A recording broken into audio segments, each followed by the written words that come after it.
Bonjour à toutes et à tous, et je vais hop là, éteindre mon retour de Twitch. Bonjour à toutes et à tous, bienvenue donc dans cette table ronde sur des questions de politique dans le jeu vidéo, ou plus précisément le jeu vidéo comme système politique.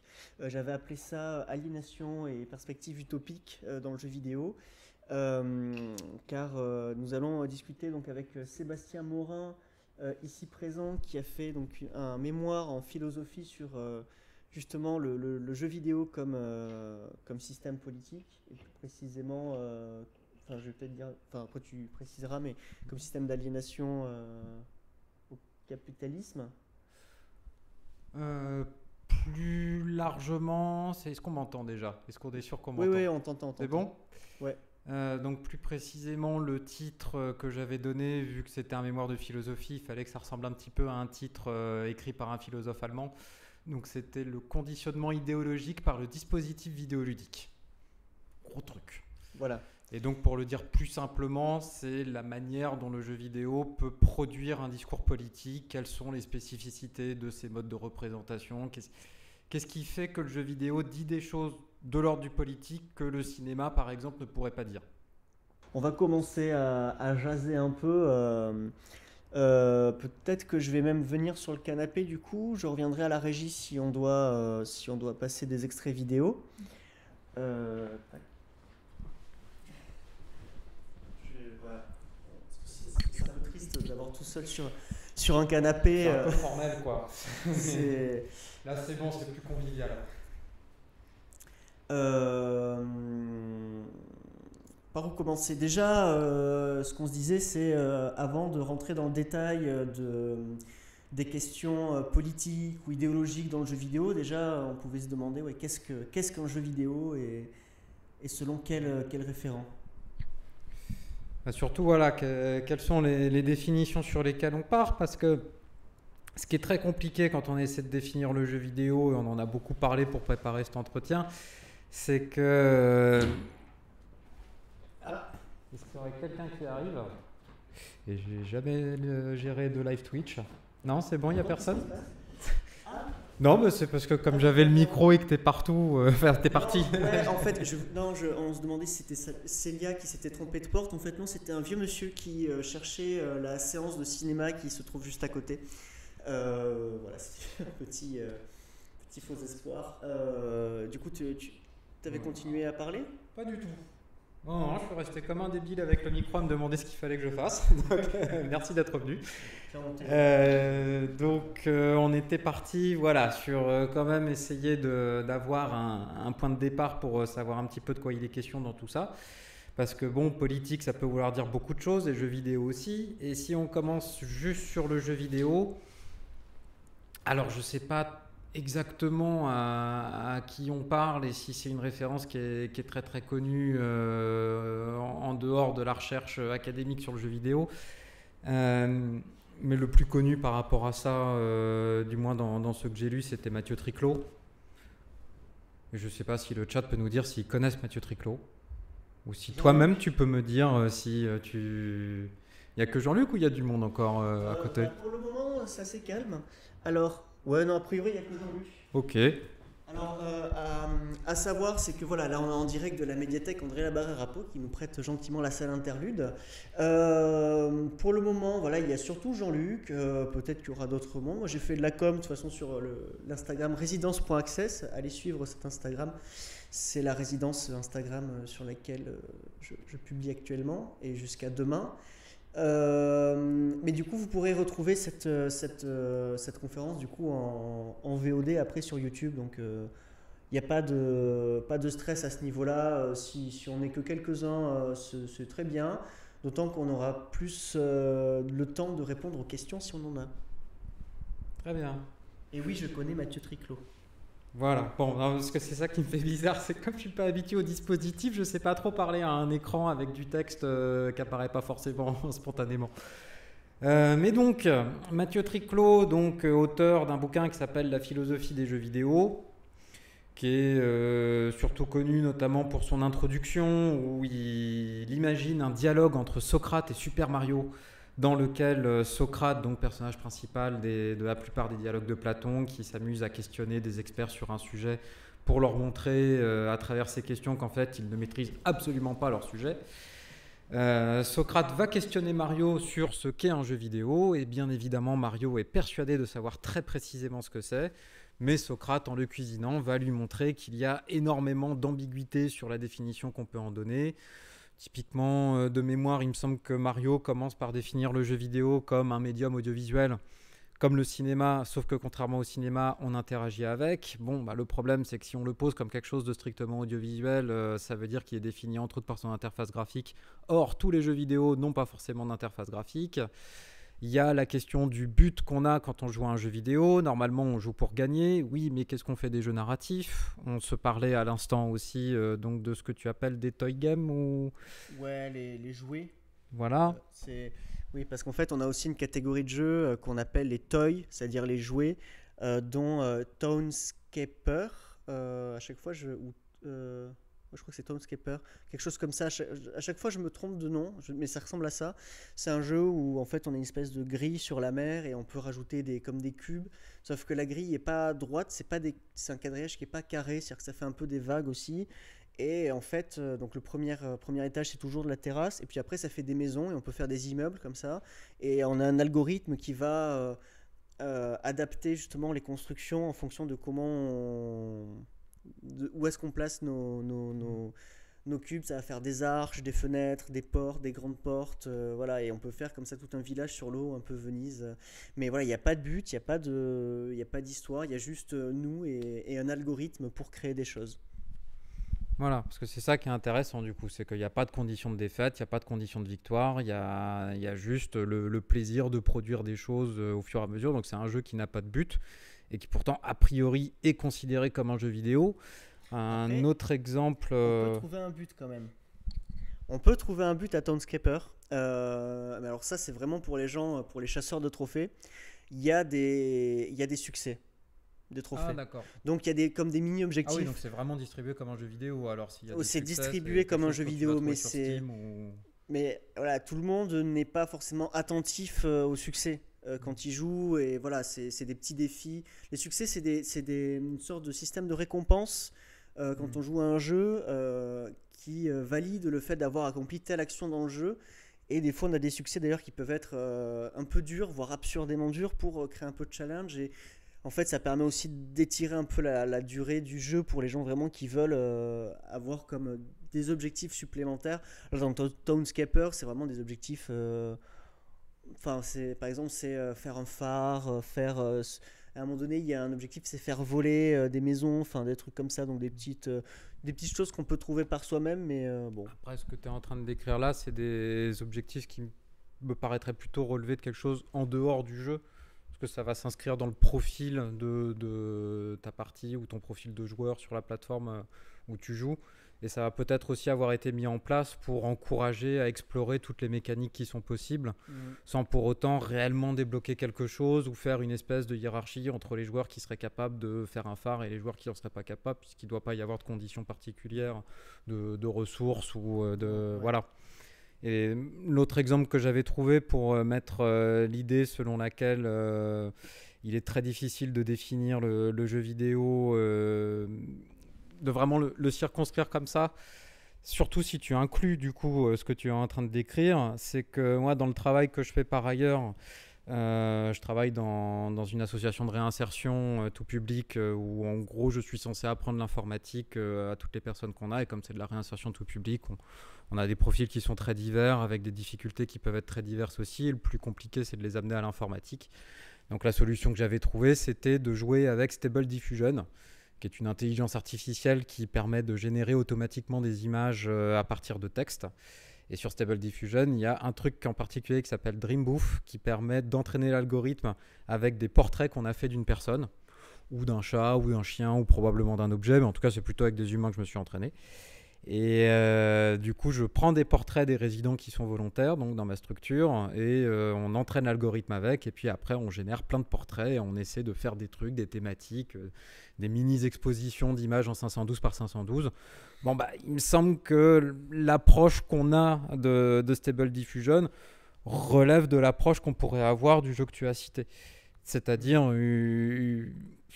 la seule raison pour laquelle on ne considère pas Stable Diffusion comme un jeu vidéo, c'est parce qu'il n'est pas distribué comme un jeu vidéo. Et qu'on ne l'a même pas acheté comme un jeu vidéo.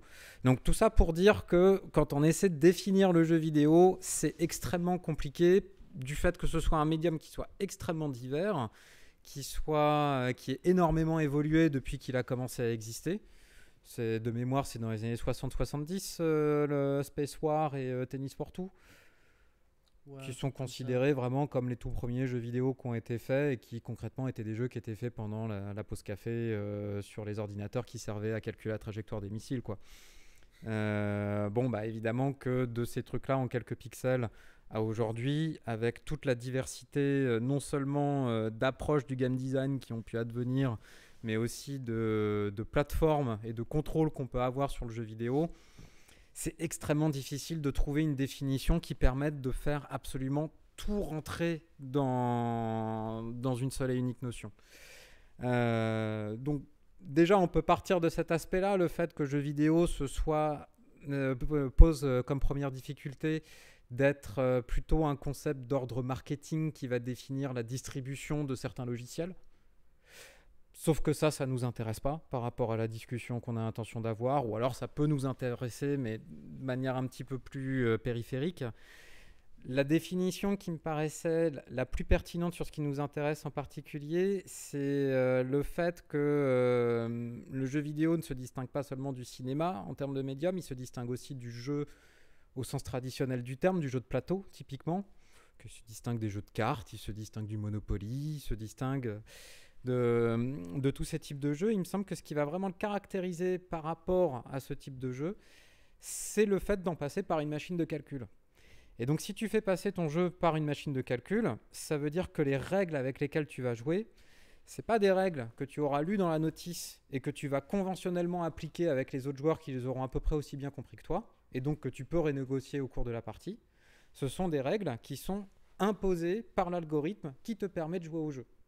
Et donc, à moins de pirater le jeu, tu ne peux pas tricher dans un jeu vidéo. Et justement, on se faisait la réflexion avant de rentrer dans la salle, parce que puisqu'on est à la médiathèque La Barrère, juste devant, il y a un jeu d'échecs géant, et il y avait une maman qui jouait avec sa petite fille une partie d'échecs, où à un moment, la petite fille a fait un coup qui n'était pas possible. Je sais plus, je crois qu'elle avait placé son roi à un endroit où il était sûr de mourir, puis la maman avait pas vu, puis la petite fille en a profité pour lui manger la pièce qu'allait manger le roi, ou quelque chose comme ça. Bon, là, en soi, c'est possible parce que c'est juste à la discrétion de la maman et de la petite fille que de décider s'ils acceptent de jouer au jeu comme ça ou autrement. Par contre, si on joue aux échecs avec une intelligence artificielle et qu'on essaye de faire la même chose sur un logiciel, a priori, on ne va pas pouvoir. Donc, quand on joue aux jeux vidéo, premièrement, on est sur un logiciel qui nous interdit de négocier les règles. C'est un peu le contrat qu'on passe avec le logiciel. Et à partir de là, la manière dont le logiciel va nous faire jouer avec des signifiants. Donc ce que j'entends par signifiant, c'est qu'il va nous faire jouer avec des bodybuilders ou des bimbos dans un jeu de bagarre et puis nous faire tout un ensemble de touches pour faire des combos. Il va nous faire jouer les dieux absolus d'une civilisation et il va nous donner des monuments ou des formes de bâtiments pour nous indiquer leur fonction. Toutes ces choses-là. Le contrat qu'on passe avec le jeu, c'est ces signifiants ont telle fonction et ne peuvent être employés que de cette façon-là. Et c'est à travers cette signification qui est apportée aux éléments avec lesquels on va jouer que le jeu vidéo peut commencer à envisager un discours politique. Qui soit conscient ou non par ailleurs. Mais ça, c'est des choses sur lesquelles on va revenir un petit peu plus tard. Et donc là, je ne sais pas s'il y a plus que Jean-Luc sur le chat, mais s'il y a plus que Jean-Luc, eh bien, n'hésitez pas à nous dire si tout ça est clair. Moi, j'ai 2 spectateurs en moyenne. Ça a l'air d'être... Qu'est-ce que... C'est ça la difficulté aussi. Quand je suis habitué à écrire comme un philosophe allemand, après, il ne faut surtout pas hésiter à me dire que je parle aussi comme un philosophe allemand et que ce n'est pas forcément facile à suivre. Sur quoi on embraye du coup À partir de là, on a posé la définition selon laquelle le jeu vidéo, c'est un système de règles qui est non négociable du fait de sa nature informatique. On peut peut-être préciser déjà ce que sont ces règles dans le détail. Parce que les règles du Monopoly ou les règles du jeu d'échecs, on voit à peu près ce que c'est. C'est la qualité de chaque pièce, les mouvements qu'ils sont capables de faire, les conditions auxquelles on peut prendre une autre pièce, etc. etc. Alors du coup, C'est Jean-Luc qui fait un pouce en l'air. mais c'est Cadmerat ça. Non, je sais pas qui c'est. C'est les émoticônes Twitch, elles ont des tronches. Ah bah moi je vais rester sur Emoticon Cadmerat, ça me plaît. Mais donc, Moi d'ici, ça ressemble plus à Antoine Daniel, mais ce serait plus cohérent sur Twitch, effectivement. on s'égare. Alors là, confondre Cadmerade et Antoine Daniel, c'est quand même super bizarre. Mais bon, qu'on revienne sur la nature exacte des règles telles qu'elles se présentent dans un jeu vidéo. Alors, moi en général, quand je parle de jeux vidéo en pensant à des gens qui connaissent absolument pas ce médium, ce que je vais avoir tendance à faire, c'est prendre toujours les mêmes 3 exemples que j'aime bien parce qu'ils permettent de montrer spontanément la diversité du médium sans pour autant faire appel à des trucs trop précis et trop improbables, à savoir Super Mario, Street Fighter et Tetris. Parce que là, en termes de temporalité, en termes de support, en termes d'histoire, en termes de modalités d'interaction ou d'objectifs, on est effectivement sur des jeux qui sont très connus mais qui n'ont rien à voir. Si ce n'est éventuellement le fait d'être en 2D si vraiment on cherche un truc, ou d'être tous sortis sur une console de Nintendo. Voilà, c'est le rapport que je vois. Aucun scénario. Si, Mario a un scénario, Street Fighter aussi. Ah oui, peut-être Street Fighter. Ouais. Alors c'est pas du Shakespeare, on est d'accord, mais il y a un scénario, surtout dans Mario qui a quasiment inventé cette linéarité avec un objectif où tu vas sauver la princesse à la fin.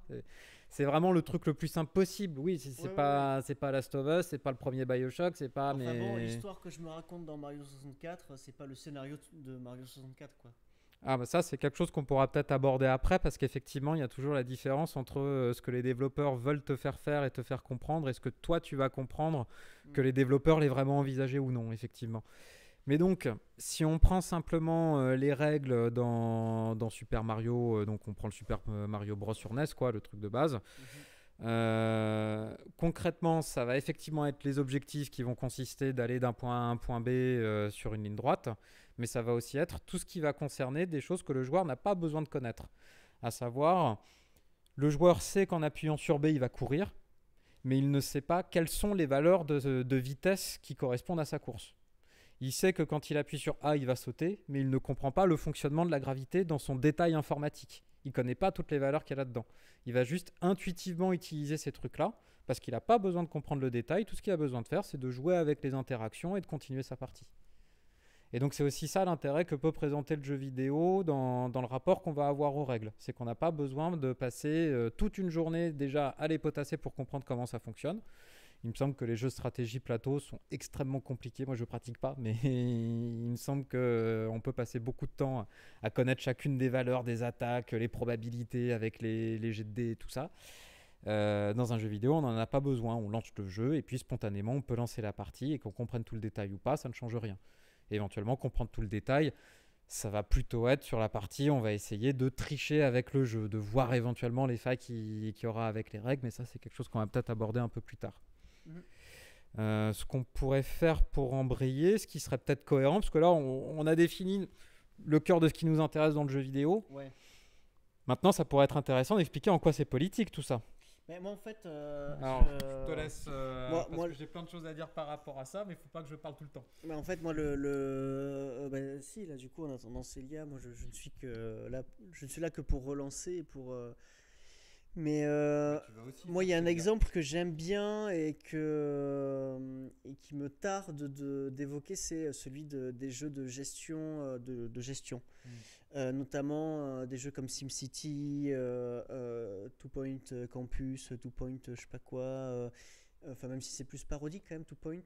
Il y a Spellcaster University pour le côté école de magie, pardon. Je sais pas si tu vois Spellcaster University. Bon, j'ai fait un petit live en début de semaine. C'est un jeu de gestion d'une école de magie. Le titre m'intéresse, oui. Bon, on pourra regarder après. On pourra même le lancer éventuellement. En tout cas, tu m'avais envoyé un speedrun de comment ça s'appelle de SimCity, le premier du nom et la pratique. Qui était sorti sur NES et effectivement, je t'avais envoyé un tool assisted speedrun qui est intéressant pour expliquer la dimension politique qui se trouve dans le système de règles, que l'auteur du jeu y ait pensé ou non. Bah, c'est-à-dire que Donc là, la question que je me pose, c'est est-ce que tu voudrais montrer le speedrun avant et t'en servir comme Ouais, mais on exemple va- à partir duquel on va décortiquer on- cet on- aspect-là, ou expliquer cet aspect et après l'illustrer avec... mais en fait, je vais lancer le speedrun et puis on va parler par-dessus, je pense. D'accord, bah mais peut-être pas les voix trop fort parce que Non, mais c'est je vais déjà pas un mettre les speedrun voix parce commencé. que je vais pas mettre les voix parce que c'est. Là, on va voir la référence de vieux par contre. Hein. Ouais, ouais, ouais. 80 miles à l'heure. Et même c'est speed game, hein, c'est même pas. Ah, Speed Game, oui, bah ça c'est le nom qu'ils ont pris quand ils étaient sur JVC. Donc c'est bon, on rentre dans le lore des passionnés d'Usul et compagnie là. Ça la génère, on va dire, en se basant sur quelque chose, mais ce sont toujours les mêmes. Ouais, mais il la régénère, c'est pour ça que c'est si bon. Alors peut-être pour contextualiser, vu que tu as baissé le son et que ce sera peut-être plus clair de le faire comme ça, on va prendre cet exemple-là comme un bon exemple de règles que le joueur n'a effectivement pas besoin de connaître pour jouer avec elles, mais qui ont quand même un contenu du même ordre en fait que la physique dans Super Mario, sauf qu'en l'occurrence c'est pas la physique, c'est la valeur à attribuer à chacun des éléments qu'il faut construire pour faire une ville et qui vont permettre à cette ville d'être la plus efficace possible. Et être la plus efficace dans SimCity, c'est avoir le plus de population possible. C'est-à-dire qu'il faut gérer l'économie, il faut gérer la sécurité, il faut gérer les logements, les transports, etc. Et alors, là, ce qu'on est en train de regarder, c'est un Tool Assisted Speedrun de SimCity sur Super NES. Alors qu'est-ce qu'un tool assisted speedrun? Tool Assisted Speedrun, en gros, c'est un speedrun de base, c'est un type qui essaie de finir le jeu le plus vite possible en ayant la manette en main et en étant très très fort. Tool Assisted Speedrun, c'est quelqu'un qui va entrer les commandes qu'il va falloir faire pour pouvoir avancer dans le jeu à la frame près. Donc, a priori, pour faire les trucs les plus rapides et les plus efficaces possibles pour arriver au bout de la manière la plus efficace possible. Et donc là, l'idée, c'est d'atteindre la quantité maximale de citoyens dans une ville. Je crois que c'est 600 000. Voilà. Mm. Le plus rapidement possible, donc vraiment en optimisant tout en termes de distribution des bâtiments, de configuration de la ville, de configuration des transports, etc. Et donc déjà, la première chose qu'on peut constater sur le bout de speedrun qu'on voit là, alors n'hésite peut-être pas à avancer un peu parce que c'est pas forcément intéressant de voir les trucs qui clignotent comme ça vu qu'on voit pas tout, c'est que la première chose que fait le joueur est de poser des police departments partout, c'est-à-dire des commissariats de police. Parce que le truc le plus important dans une ville, c'est que les gens soient en sécurité, même s'ils n'ont même pas de logement ni de propriété. Alors là, je t'avoue que je ne sais pas exactement ce que je suis en train de voir. Mais il règle. Là, en fait, il était en train de faire la partie gestion du jeu. Parce que là, on est sur la partie urbanisme où on va attribuer des types de zones à des carrés de jeu, à placer des commissariats, placer des casernes, placer des. Voilà. Donc, on fait des zones commerciales, des zones résidentielles, des zones industrielles, placées stratégiquement et qu'on peut relier. Mais il y a aussi toute la dimension gestion qu'on a entreaperçue où on peut justement allouer un certain pourcentage de budget à la police, aux pompiers, au transport aussi pour l'entretien des transports, parce qu'évidemment si les transports ne sont pas entretenus, ça va faire des bouchons et ça va... Enfin, bref. Il y a toutes sortes Et puis après, il y a aussi les impôts à gérer. Donc, c'est toute une comment dire, une simulation d'une économie, de l'économie d'une ville, donc qui est sans doute un peu caricaturale, mais et oui, il faut aussi, voilà, il y a aussi le budget de l'éducation et de la santé aussi. Alors, je sais pas comment ça marche par rapport à celui-là, parce que c'est quand même le tout premier SimCity. Mais après, c'est des choses qui s'affinent au fur et à mesure. Oui, c'est ça qui est intéressant, c'est que quand on se parle de la physique qui compte au nombre des règles dans un Super Mario, on voit tout de suite à quoi ça fait référence et pourquoi il y a quelque chose d'intuitivement évident dans un jeu de plateforme que d'avoir ces règles-là et surtout de les mathématiser, puisque la physique est déjà quelque chose de mathématisé. Juste dans Mario, c'est beaucoup plus simple. C'est-à-dire qu'a priori, ils n'ont pas reproduit la théorie de la relativité générale d'Einstein pour calculer la distance des sauts de Mario. D'ailleurs, vu la distance des sauts de Mario, c'est même à peu près certain qu'ils n'ont pas fait ça. Donc il y a toujours aussi quelque chose de l'ordre de la caricature du réel qu'on veut représenter dans un jeu vidéo, de sorte qu'il soit à la fois intuitif et facile à utiliser. pourra à cet égard se parler aussi de la caricature de la psychologie humaine dans les jeux d'infiltration type Hitman et Metal Gear Solid, qui est assez rigolote quand on commence à jouer avec. Ou les jeux de rôle avec les enjeux d'éloquence. Ah oui aussi. Ou en général, ça va plutôt être réduit à des stades de probabilité d'ailleurs, en tout cas dans ceux que j'ai pu voir, les trucs type Bethesda et compagnie. Oblivion. Et donc ici, on est sur la même méthodologie, c'est-à-dire que tout ce qui relève de l'économie, tout ce qui relève de la politique, tout ce qui relève de l'urbanisation, des impôts, etc., l'éducation et la démocratie, je crois que c'est dans civilisation, mais qu'importe, ce sont des éléments dont on présume qu'ils ont effectivement une efficace dans la manière dont une société fonctionne. Donc il faut qu'ils soient présents dans la manière dont on va organiser les règles de notre jeu de gestion. Il va falloir qu'ils soient quand même relativement simples, à la fois pour être utilisables par le joueur et surtout pour ne pas faire surchauffer la machine s'il relève d'un trop de degré de complexité.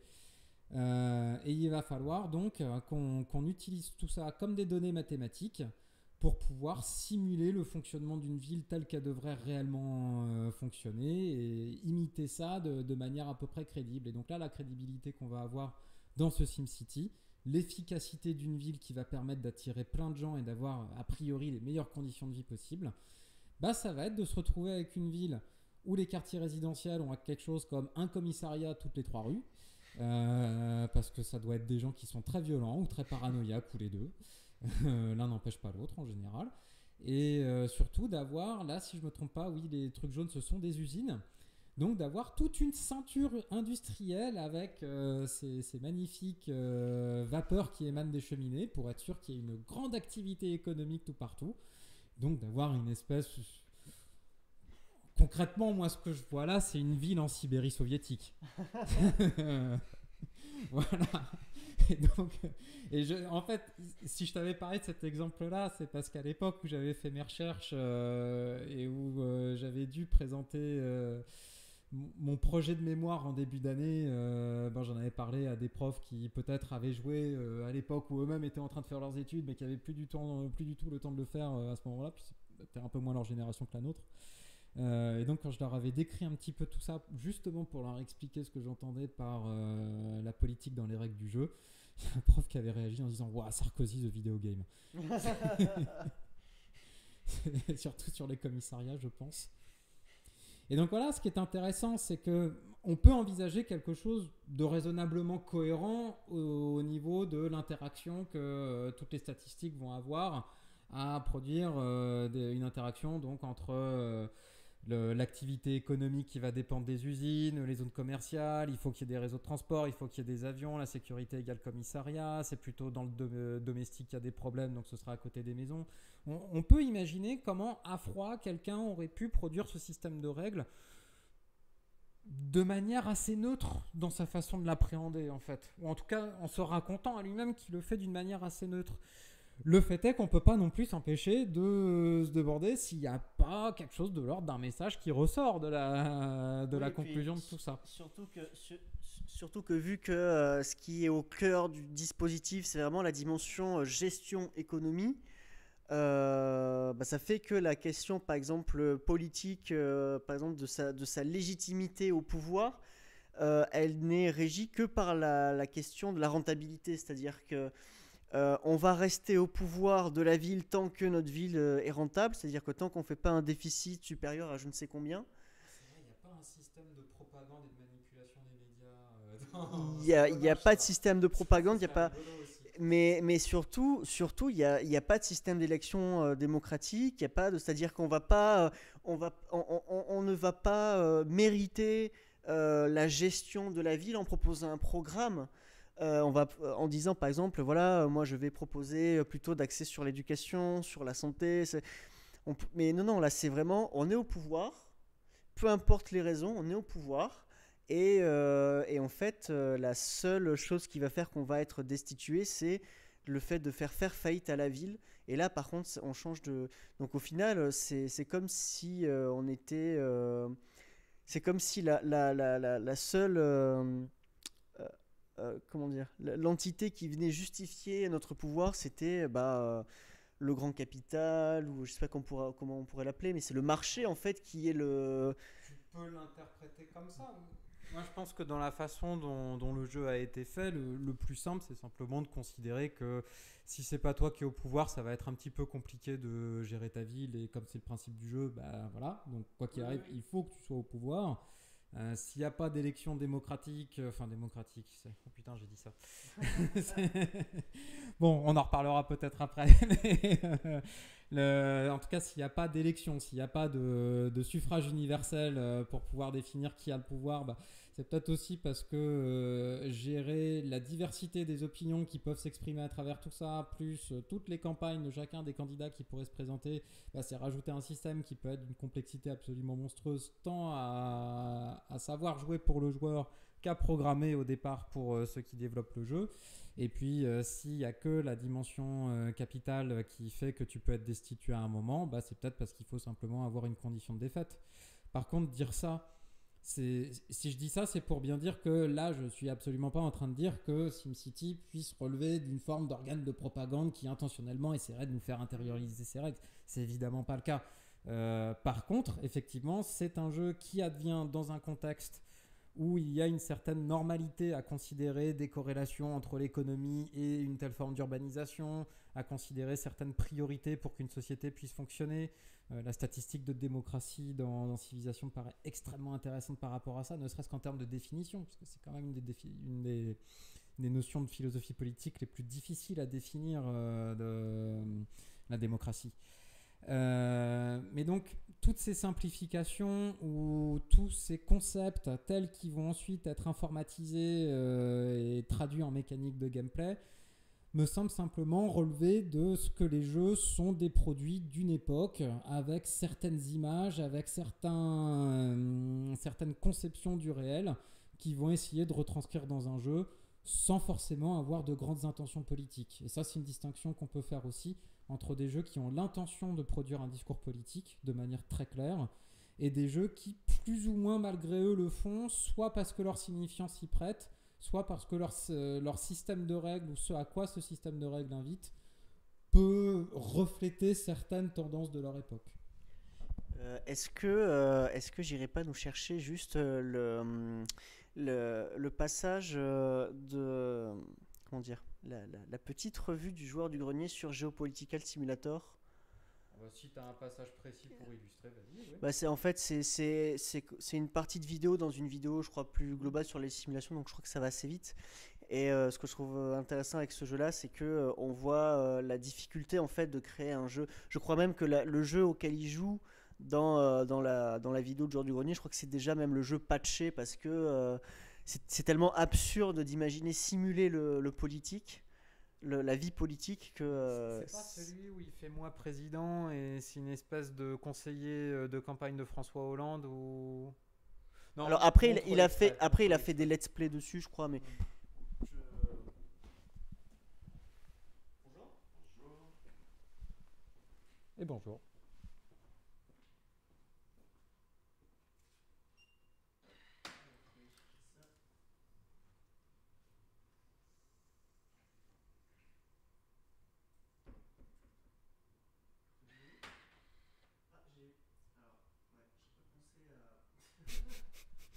La première recommandation est intéressante, on pourrait envisager ça aussi comme exemple.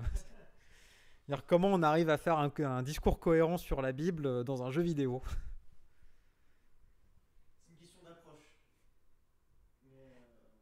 C'est extrêmement compliqué parce qu'il me semble qu'il présente un jeu qui s'appelle Am I Jesus Christ ou I Am Jesus Christ. C'est pas une question, c'est une affirmation le titre. Qui me paraît un petit peu bizarre en termes de discours religieux. Ce que j'aime bien dans ce jeu, c'est qu'on a des situations qui sont absolument fantastiques.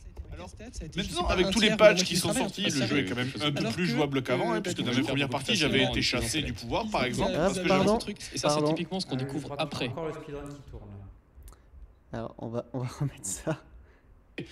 Et c'est ce que j'aime bien dans ce jeu, c'est qu'on aboutit à des situations qui sont absolument fantastiques. Alors, maintenant, avec tous les patchs qui sont sortis, le jeu est quand même un peu plus jouable qu'avant, puisque dans mes premières parties, j'avais été chassé du pouvoir, par exemple, parce que j'avais augmenté l'âge de la retraite de 1 an, je crois. Et du coup, il y avait 60 millions de personnes dans les rues. Ça a mal vieilli, 60 ça. millions. 60 millions selon la police, pas selon la CGT.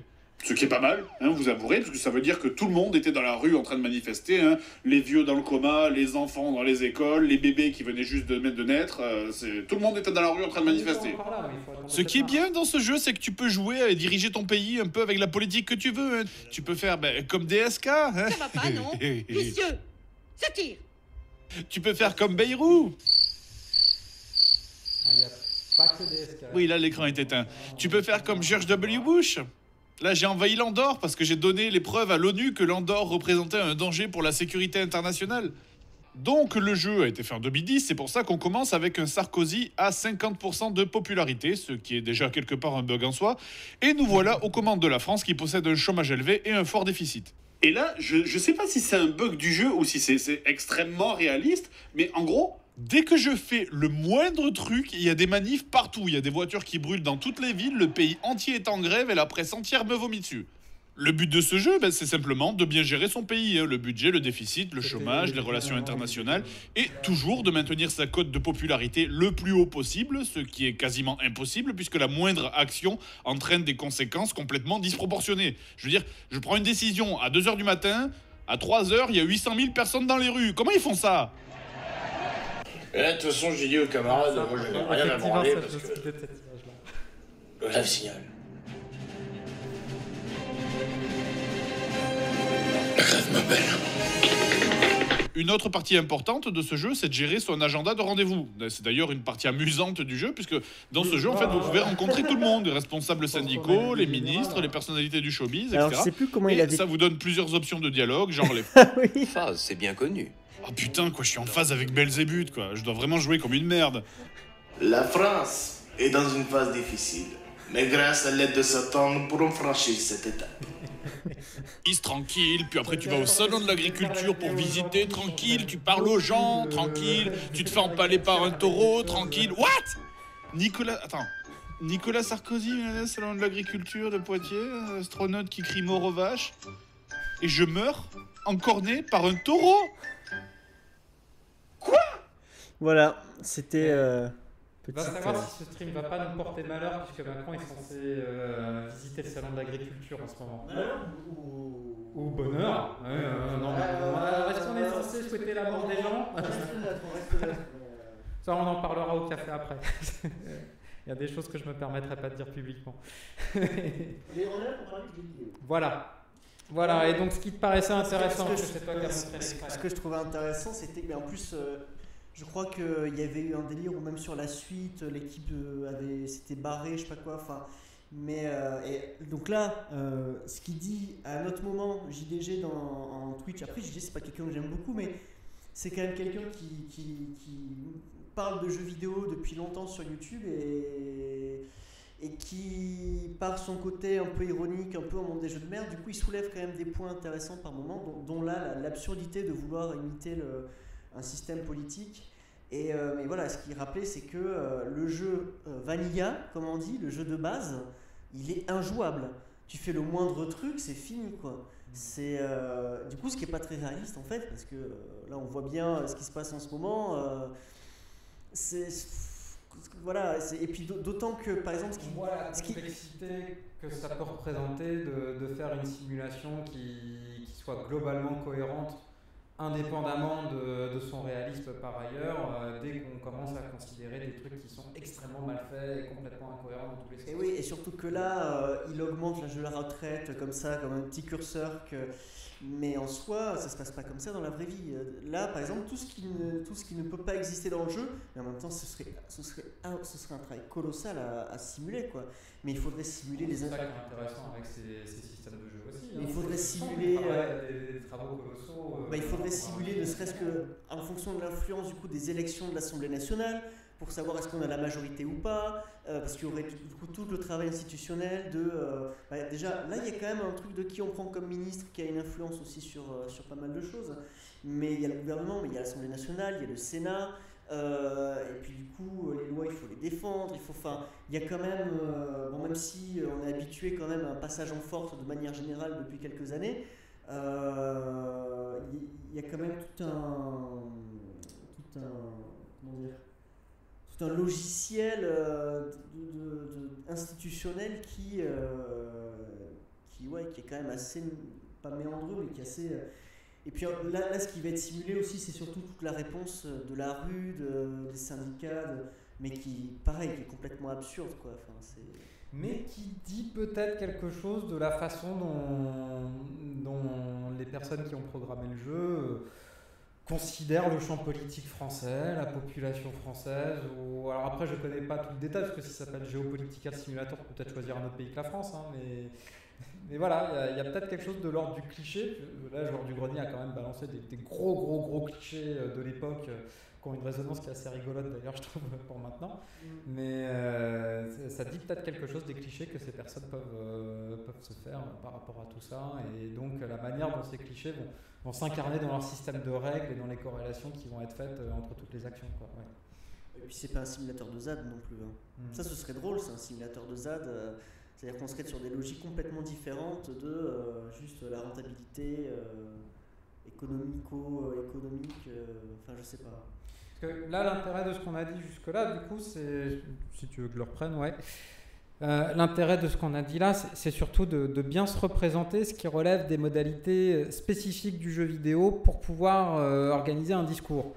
Donc son discours, ça va en passer par des règles qui sont rendues nécessaires et impossibles à mettre en question par le dispositif qui est la machine de calcul. Et donc c'est à travers son système de règles et l'influence que ça va avoir sur tous les éléments avec lesquels on va jouer, éventuellement les objectifs qu'on va se fixer et toutes ces choses, qu'un jeu peut établir un discours. C'est pas encore suffisant pour pouvoir juger si c'est un jeu de gauche, de droite ou s'amuser à faire des choses qui sont peut-être même pas vraiment ce qui nous intéresse, parce que là on est juste parti sur comment les jeux vidéo disent des choses. Mais peut-être pour donner un autre exemple qui est assez classique, assez intéressant, je pense, pour se représenter ça, on avait pas mal parlé de Papers, Please quand on avait préparé la discussion. Donc Papers, Please, qu'on présente rapidement ce que c'est, parce que même sans les images, quand tu donnes le speech de départ, tu te représentes le fun que c'est au départ. Papers, Please, c'est un jeu qui est un simulateur d'officier à un poste de frontière dans une démocratie populaire d'Europe de l'Est fictive dans les années 80. Voilà, donc là, vous voyez les images, c'est magnifique. Donc c'est donc un jeu où on est dans la petite cabine de l'Office des frontières. Il y a les gens qui font la file d'attente. Nous, on a une durée limite de travail par jour et il va falloir qu'on tamponne des passeports pour leur dire s'ils ont droit de rentrer ou non. Si jamais on fait une erreur, c'est-à-dire qu'on refuse l'entrée à quelqu'un qui légitimement aurait dû rentrer ou qu'on fait rentrer quelqu'un qui n'a rien à faire dans ce pays, on perd de l'argent. Si jamais on ne fait pas passer à cette personne parce qu'on met trop de temps à essayer de comprendre les règles, qui par ailleurs changent chaque jour et sont de plus en plus compliquées sur la quantité des documents qu'il faut qu'on étudie, sur les potentialités de fraude ou des choses comme ça, on gagne beaucoup moins d'argent. Et si on gagne beaucoup moins d'argent, ça veut dire qu'on peut acheter beaucoup moins de ressources pour pouvoir nourrir et chauffer sa famille ou payer le loyer, ce qui veut dire qu'on peut se retrouver à la rue, ou qu'on peut se retrouver avec un membre de la famille qui tombe malade et qui meurt, ou qu'on peut avoir toutes sortes de problèmes. Parfois, on se retrouve face à des dilemmes moraux qui sont extrêmement violents. Par exemple, un type qui a tous ses papiers en règle, qui passe, du coup on le laisse passer, et qui derrière nous dit « Ma compagne me suit, il faut absolument que vous la laissiez passer ». Évidemment, ces papiers ne sont pas en règle, donc qu'est-ce qu'on fait ? Est-ce qu'on perd de l'argent en la laissant passer quand même, ou est-ce qu'on décide de simplement faire notre boulot et puis de lui dire rentrez chez vous madame et potentiellement crever étant donné le contexte politique dans lequel ça se passe. Il y a des histoires aussi où il y a des gens qui veulent organiser une révolution et nous faire complices, mais on peut avoir des problèmes si jamais on fait mal les choses et se faire emprisonner derrière. Je crois qu'il y a un type qui fait des trafics aussi, qui vient avec des papiers de mieux en mieux faits mais qui sont toujours faux pour pouvoir faire son trafic, et qui peut nous donner plein d'argent si jamais on laisse passer, mais qui du coup va entraîner la délation de nos voisins parce qu'on a beaucoup trop d'argent par rapport à notre position sociale. Enfin, il y a plein de choses comme ça. Là, on a vraiment un jeu dont toutes les règles ont été pensées sur quelque chose d'extrêmement simple pour donner un propos sur une situation historique particulière. C'est-à-dire que là, on sent que le but du type, c'était de montrer qu'à partir du moment où on travaille pour une administration dans un système totalitaire absurde, on a forcément perdu dès le départ, quoi qu'il arrive, on ne peut que repousser la défaite dans ce jeu, puisque les conditions sont tellement de plus en plus complexes qu'on se perd complètement et à la fin, on est obligé de ne pas faire passer suffisamment de passeports, de ne pas avoir suffisamment d'argent et donc de perdre avec un petit écriteau qui nous indique la mort horrible que notre personnage aura eue en conséquence. Donc là, voilà, on est sur un système de règles qui a été pensé autour d'un propos et qui a été fait de manière totalement cohérente autour de ça. Contrairement à SimCity, qu'on regardait tout à l'heure, qui est fait de manière cohérente par rapport à une certaine forme de représentation éventuellement d'une ville, mais qui ne cherche pas à nous donner un propos politique par rapport à ça, ou en tout cas qui n'essaye pas de le faire consciemment. Même si, à la fin, il le fait. Donc c'est ça la différence que j'avais en tête sur des jeux qui ont un propos politique qui défendent à travers leur mode de représentation propre, et des jeux qui s'avèrent éventuellement avoir un discours politique, mais qui a priori n'ont pas été conçus à cette fin, et qui sont juste finalement des témoins de leur époque dans les préjugés qui peuvent s'inscrire dans la manière dont ils ont été programmés. D'ailleurs, j'y pense, tout à l'heure j'ai évoqué Spellcaster University, mais je crois que le point moi, que j'avais relevé lundi dernier en rejoint, au-delà de juste le fait que ce soit un jeu de gestion, parce qu'en soi c'est un jeu de gestion un peu parodique, pas très dur en plus, mais le petit point que qui m'avait fait un peu grincer les dents, c'est que dans ce jeu-là, donc évidemment, on peut choisir de rendre les dortoirs publics gratuits ou payants. On peut choisir de faire une sélection à l'entrée, de prendre des gens qui ont de l'argent ou pas, quelle classe sociale ou pas. Moi, je prends un peu tout le monde. Voilà, je suis resté sur un équilibre. Sachant qu'après, il y a des notions de prestige aussi. C'est-à-dire que à la fin du cursus, les étudiants, ils arrivent à choper tel ou tel débouché. Il y a des débouchés qui donnent 0 de prestige, comme paysan ou prêtre du village, mais il y a des débouchés comme éleveur de licorne, ou enfin je ne sais quoi, qui donnent 1 point de prestige, voire 2, je ne sais plus lesquels font 2. Et il y en a un, c'est -1 aussi, je crois. Je crois que c'est paysan, c'est -1, je ne sais plus. Et il y a même un débouché, c'est carrément mort, quoi. Bon, bref. Et en fait, bon, déjà, il y a cette notion de prestige. Qu'est-ce que ça veut dire le prestige? Bon, voilà. Et en fait, moi, ce que j'avais relevé d'intéressant, c'est que dans les paramètres de gestion, on peut accepter ou non une subvention du royaume. C'est-à-dire qu'il y a des factions dans le jeu aussi, dont un royaume, et on peut accepter ou non une subvention de ce royaume. Et en fait, la seule conséquence à l'acceptation de cette subvention, c'est que donc on gagne de l'argent, mais on perd en prestige un peu. Et ça, je trouvais ça assez... En fait, moi, je pense que c'est en tant que moi, je pense que c'est en tant que Français, moi, ça me fait grincer des dents parce que si t'as besoin on a une d'État, logique. C'est que t'es pas capable de te gérer tout seul, c'est intéressant comme. C'est surtout qu'en France, on a quand même une notion quand même de l'enseignement public qui est plutôt prestigieux, universitaire, même les écoles d'art de manière générale, ou de design en général, ouais, l'enseignement public c'est quand même le prestige. Même le cinéma, il n'y a qu'à voir le cinéma. Il y a une seule école publique, c'est la FEMIS, c'est ultra bouché. Après, voilà, si on veut rentrer dans une école privée de cinéma, il y en a plein. Là, par contre, c'est pas très dur d'y rentrer.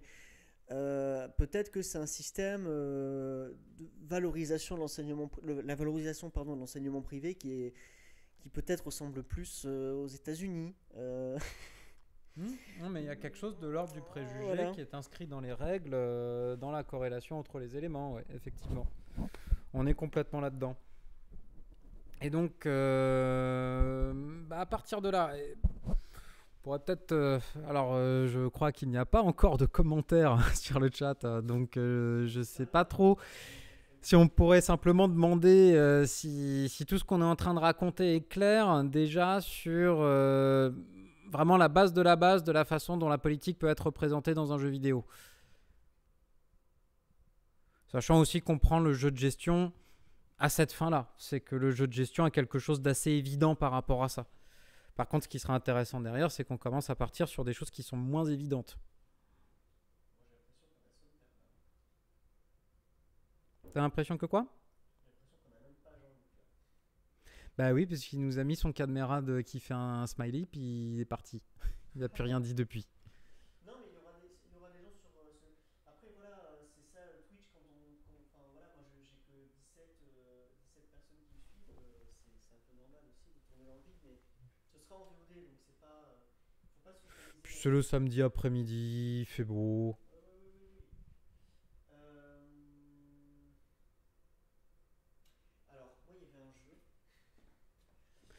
Alors après, on peut énumérer encore quelques exemples, mais il faut peut-être qu'on passe un peu à la suite. Alors, c'est pour sortir un peu de la simulation, moi, il y avait un jeu auquel j'avais pensé un peu tardivement et j'avais re-regardé un peu, qui s'appelle Route 96. Ah oui, tu m'en avais parlé. Oui. Et en fait, Route 96, je vais mettre du visuel.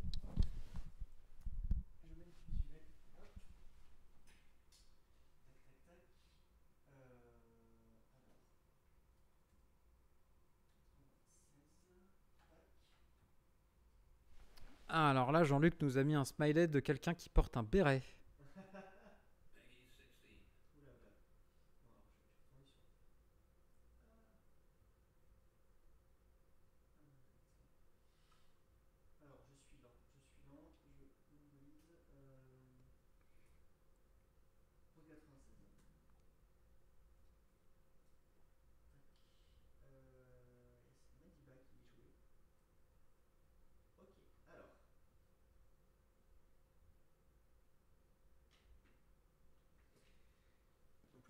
Il y a du texte, donc on n'a même pas besoin du son.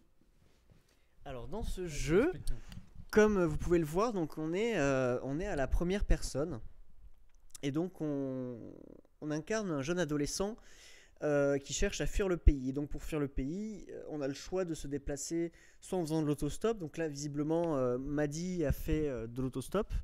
Donc c'était une rediffusion de Twitch d'un streamer québécois. Donc là, il a décidé de faire de l'autostop. On peut aussi prendre le bus, on peut marcher. Sachant que, par exemple, si on marche, ça va dépenser beaucoup d'énergie et elle est un peu cachée par le retour de la régie là-haut, mais on a une barre d'énergie en haut. Et quand elle arrive à la fin, en fait, on s'effondre par terre et potentiellement on se fait attraper par les flics. Donc on cherche à fuir le pays, donc on doit gérer la nourriture et l'argent, sachant qu'arriver à la frontière, il faut passer la frontière. On peut échouer à ce moment-là, et donc on peut soit se faire arrêter, soit mourir carrément. Si on se fait arrêter dans ce jeu-là, on se retrouve envoyé dans un camp de travail pour les adolescents, qui n'a pas l'air très joyeux d'ailleurs, parce qu'il y a toute une traque de ces adolescents qui veulent quitter le pays. Et globalement, il y a un côté très Trump, donc on sent la culture états-unienne, ne serait-ce que dans l'imagerie du road trip, et puis même dans le contexte politique avec Taïrak, le tyran, qui est une espèce de Trump qui va se faire réélire. Et en fait, donc là je vous ai dit qu'on incarnait un jeune adolescent qui cherche à sortir du pays, mais en fait on va faire plusieurs tentatives et à chaque fois on va avancer dans le temps. Donc on peut échouer une fois, on peut réussir une autre fois, on peut échouer en plein milieu du parcours une autre fois. Enfin, il y a plein de voilà. Et en fait, à la fin de la temporalité, au bout de 5-6 passages de frontières, on va avoir les élections qui vont intervenir.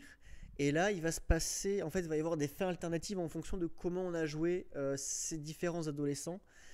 Et donc le jeu se déploie sous plusieurs séquences comme ça, en fonction de si on choisit de faire de l'autostop, de prendre le taxi, le bus, peu importe.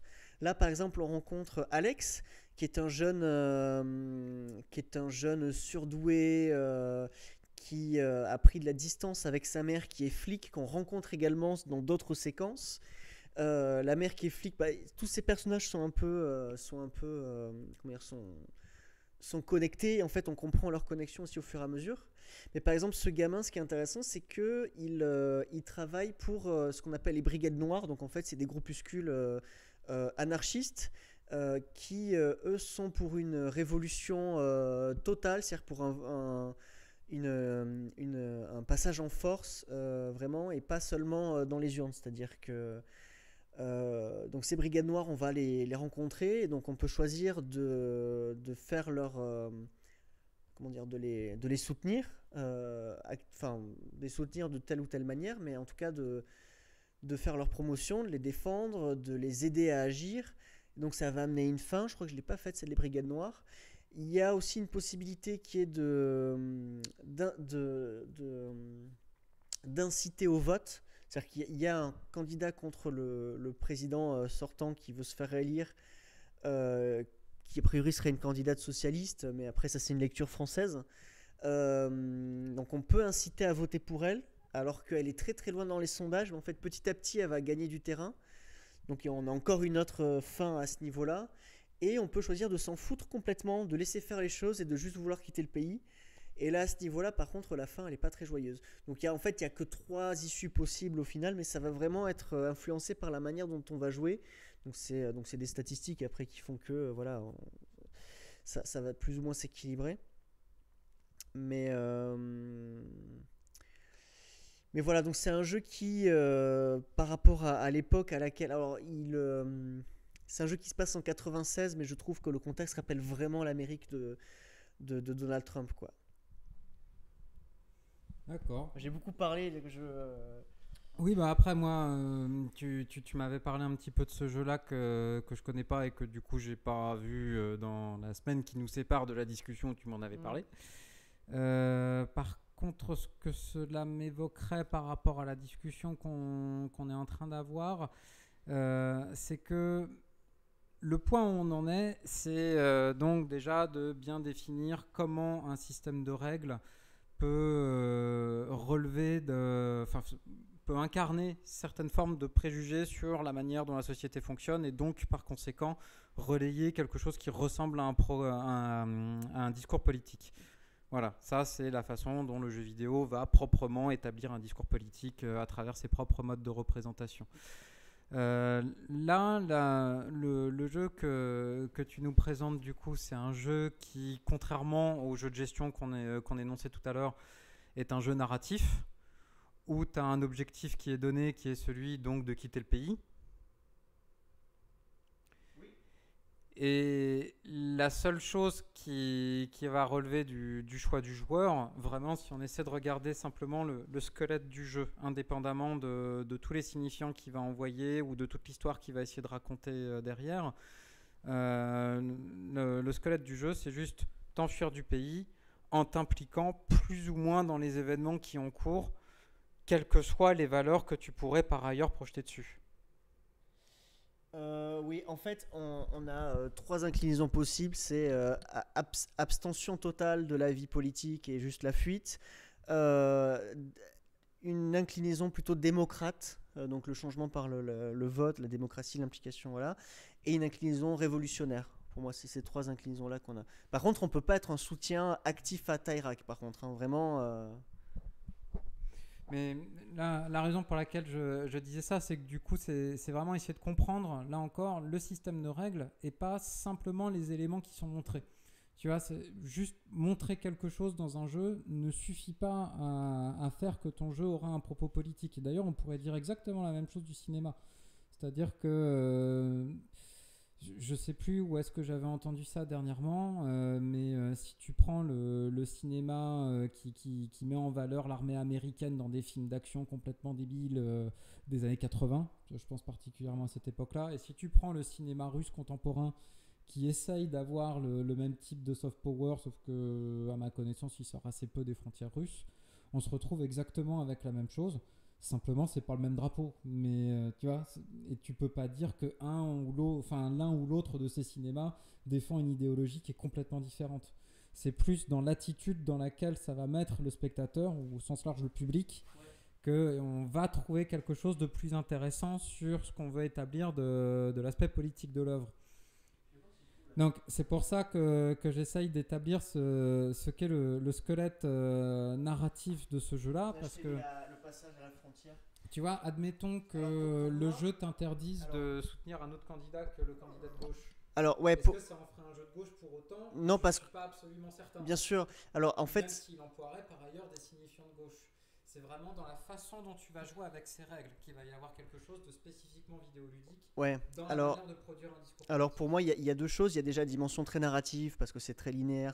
Il y a un côté aléatoire dans les rencontres qu'on va faire, mais c'est des séquences entières et c'est quand même très, très, très narratif. Là, par exemple, on est à la frontière, on peut choisir plusieurs chemins pour tenter de passer à la frontière. Soit on peut se cacher dans un camion, soit aller se faire employer pour essayer de passer par là, soit on peut essayer de trouver un passeur, mais là il faut avoir de l'argent, soit on peut passer par la montagne, mais il faut avoir suffisamment d'énergie. Là je sais pas ce qu'il va faire pour cette première tentative.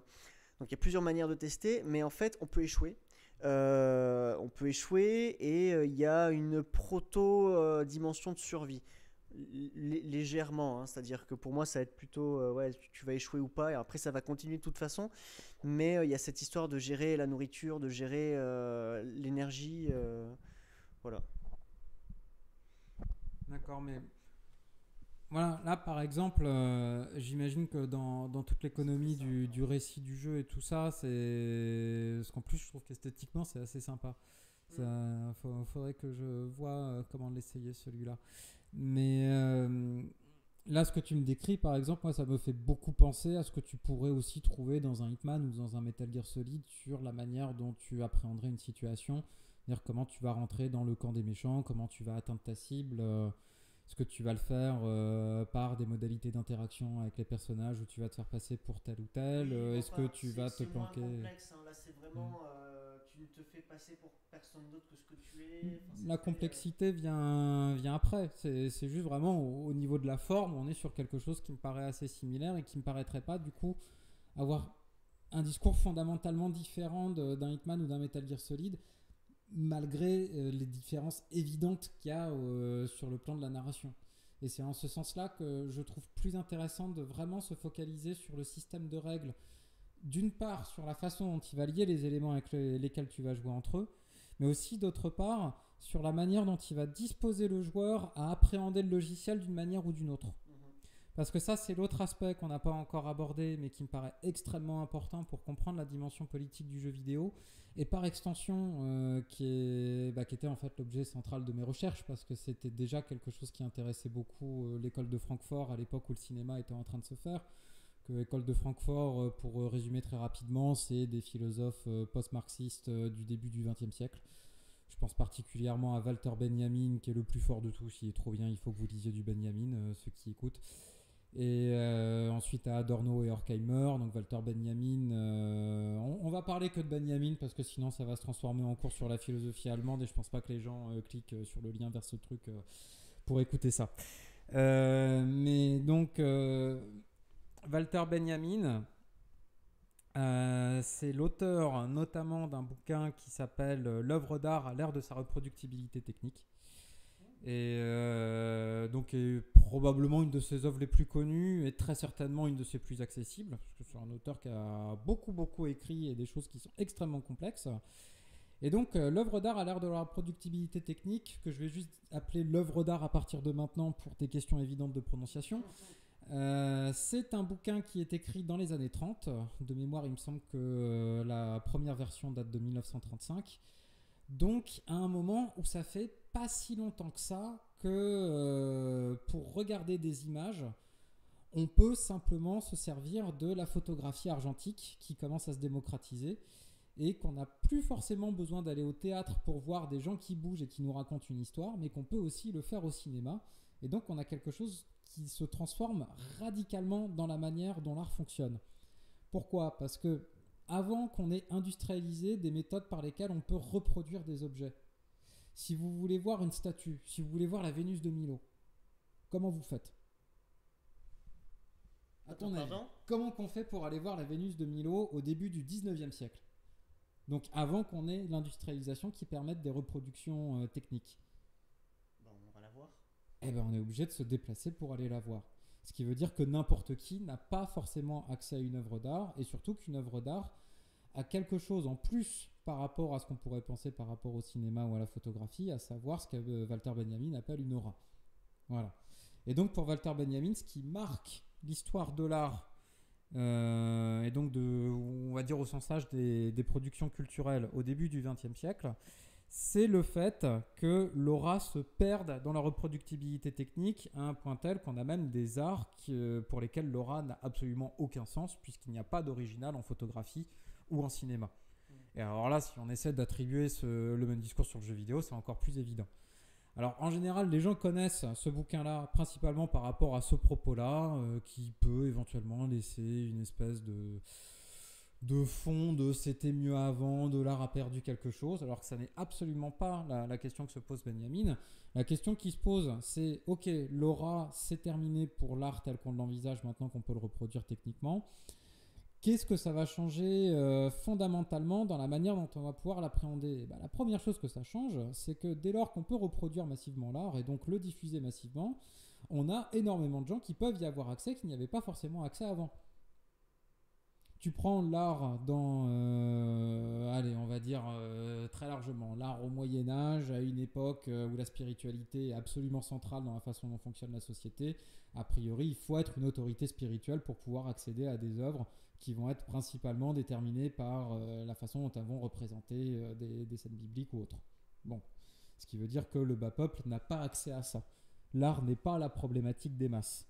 Tandis que d'un seul coup, quand tu peux reproduire techniquement les choses et que même tu as des arts qui sont essentiellement reproductibles, tels que le cinéma ou la photographie argentique, tu peux massivement diffuser des œuvres, tu peux massivement diffuser des discours et tu peux même envisager que la population s'approprie ces modes de représentation et fasse quelque chose. Et donc c'est ça que Walter Benjamin voyait avec le cinéma et la photographie. C'était d'une part la possibilité d'une émancipation radicale par un mode d'expression que tout le monde pourrait avoir en partage parce qu'il serait plus facile à exploiter et plus facile à diffuser. Mais d'autre part, la possibilité de l'émergence d'outils de propagande massifs qui seraient d'autant plus importants, qui seraient faciles à diffuser. Et donc la fin de l'œuvre de Walter Benjamin, c'est de faire une opposition qui n'est pas très claire dans l'économie du texte. En tout cas, il y a qu'un seul des deux objets qui est opposé, qui est relativement clair par rapport à ce qui précède, c'est d'opposer ce qu'il appelle l'esthétisation de la politique et la politisation de l'art. Donc l'esthétisation de la politique, pour lui, c'est quoi ? Concrètement, ça va être Birth of a Nation de Griffiths ou Triumph des Villains de Leni Riefenstahl. Donc, pour expliquer brièvement ce que c'est, Birth of a Nation, c'est ce que Alan Moore considère comme le premier film de super-héros de l'histoire américaine, avec toute la satire qui caractérise ses discours, parce que c'est la première fois qu'on voit des personnages héroïques masqués avec des capes. Ce film est une apologie du Ku Klux Klan qui raconte l'origine des États-Unis. Voilà. Donc, Alan Moore, qui est l'auteur de Watchmen, qui est une critique radicale et très postmoderne dans le ton des fictions de super-héros. Donc quand il dit ça, c'est surtout pour critiquer l'hégémonie des super-héros dans notre culture. Donc l'esthétisation de la politique, ça pourrait tout aussi bien être ça que Triumph des Villains, qui est un film de propagande nazie qui représente les discours de Nuremberg que Hitler avait donnés quand il avait été élu, donc peut-être un an après, je crois que c'était en 1934. Et donc le point commun qu'ont ces deux films, c'est d'être des films qui se construisent intégralement autour d'une figure héroïque qu'on pourrait considérer comme relevant du personnage principal, d'un archétype auquel le spectateur devrait être disposé à s'identifier. Alors ça n'a pas de rapport avec ce que je suis en train de dire, mais on pourra peut-être y venir plus tard. C'est pour... Ah, c'est juste pour mettre un petit fond dynamique. C'est pour y revenir après. Ouais, parce que je sais pas trop si tu peux mettre des représentations d'Adolf Hitler par Leni Riefenstahl sur Twitch. Non, mais même il y a des mots qu'on va même éviter. Voilà. Bon, là on est en train de faire un cours d'histoire, hein, donc bon, on va pas faire comme si c'était pas le nom. Hein. Une figure héroïque. Voilà, si tu veux. Mais donc voilà, ce qui pour Benjamin relève de l'esthétisation de la politique là-dedans, c'est que on va contraindre les masses.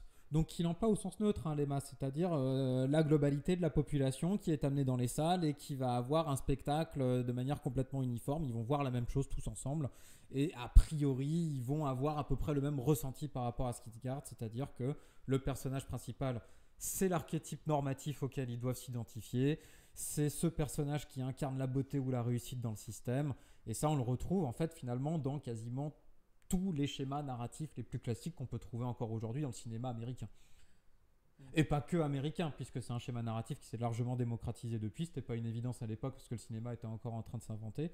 Mais maintenant, oui, c'est vrai que c'est plutôt comme ça. Quand on s'imagine un film, c'est un personnage principal à qui il arrive une bricole et qui va devoir régler cette bricole et qui, en affrontant toutes les péripéties, va devenir extrêmement héroïque et qui va être plus ou moins mis en valeur par la mise en scène, par éventuellement l'acteur qui va le jouer, l'aura que cet acteur peut avoir, etc. etc.